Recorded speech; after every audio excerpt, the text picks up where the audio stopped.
I think you mentioned you wanted to talk to us about the energy and the environment as well. Yeah, very controversial. Yeah. What are your views on that? Why doesn't that sort of stack up anymore either? Well, I mean, I started out when I left engineering and sales and marketing as well at Cisco Systems, looking at energy, because I'm an engineer, it's numbers, it's maths, how much energy is there. And it took me about 5 minutes to figure out that the total energy supply of the world is 150,000 terawatts. That's the amount of sunshine that's falling on it.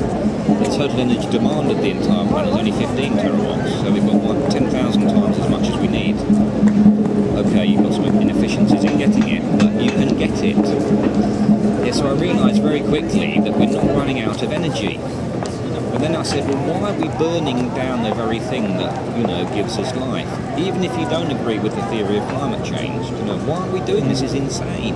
So it's finite resources like we're running out of resources. Petrol fuels.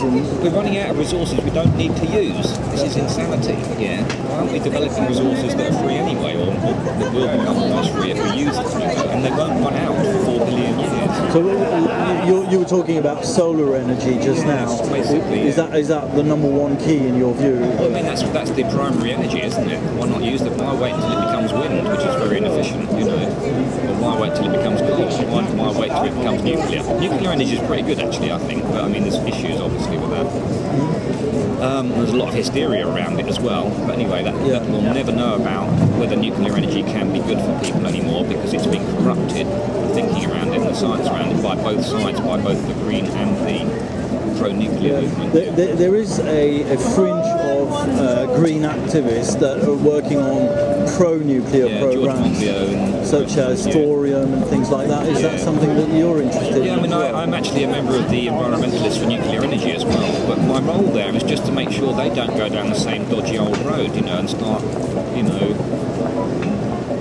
mucking about with the science so that they get what they want. I want them to tell the truth about it. And what's mucking about with the science? Well, you only start revealing statistics that benefit your case, or you start muddying other people's statistics which deficit the case.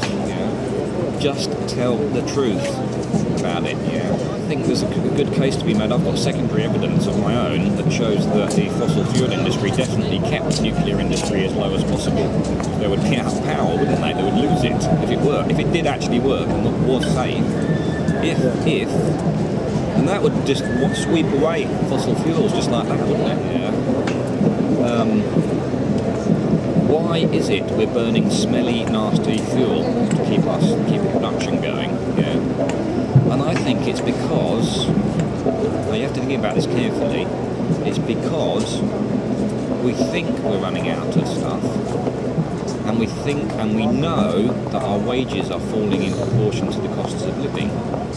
So are we going to spend money investing in expensive energy at the outset, high capital costs at the outset, like solar or nuclear?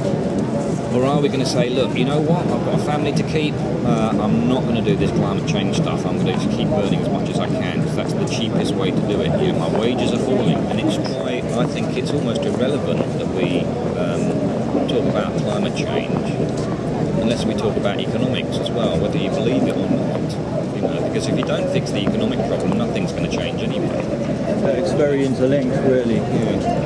Well, I mean, people say it's complicated, but I think it's simple, but it goes very deep, into what we believe is property and what we believe is right, what we've been taught to believe. I think it's simple, but we've got to think about it with great care. The problem is the distribution, and how that must be unjust if the people producing the wealth aren't getting it. It has to be unjust, because the people that are producing it aren't getting it, and where's it all going? Where is it all going then? It's going into land values and monopoly profits. Right. All of it.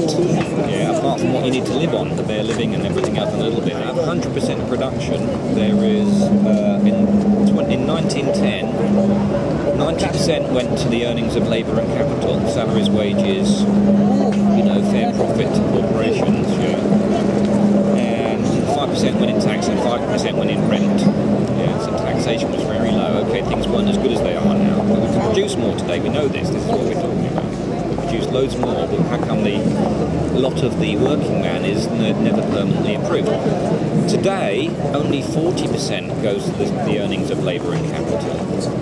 30% goes to in taxation to pay for the system. 30% goes to into rents, economic rents that are collected privately. Yeah. So the lands effectively represent about 6 times more. Yeah. And this is going on increasingly as time goes by. The more we produce, while private property in those commons, while privatisation of the commons persists. And what we're saying, and this is a stretch to say this, but I believe it, unless we right that wrong, nothing else will change.